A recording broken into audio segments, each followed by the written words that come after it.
dramatic video tonight shows a bus crash in California. That crash injured nearly 24 people. ABC's Brandy Hidd shows us what happened.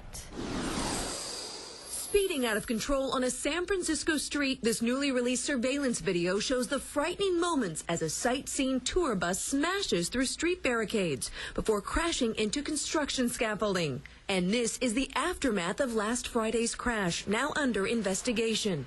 20 people were injured, several carefully lowered by firefighters on stretchers. This was pretty horrific. It was gut-wrenching. Cameras show different angles of the runaway city sightseeing bus that hit a bicyclist, other cars, and another tour bus. This man narrowly avoided being hit.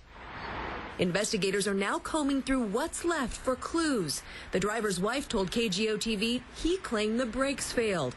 The company says its maintenance workers had inspected the bus 3 weeks before the crash. How were the brakes? They were fine. But the California Public Utilities Commission, which regulates tour buses, says the bus was never registered with the agency. And that means it was also never inspected by the California Highway Patrol.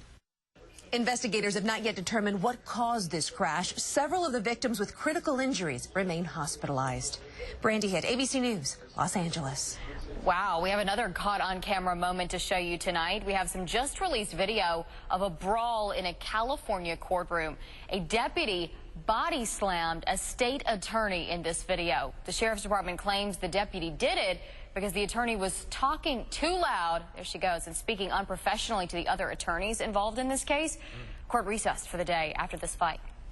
She was forced to the ground. She had her head pressed up against a metal rail after doing absolutely nothing wrong.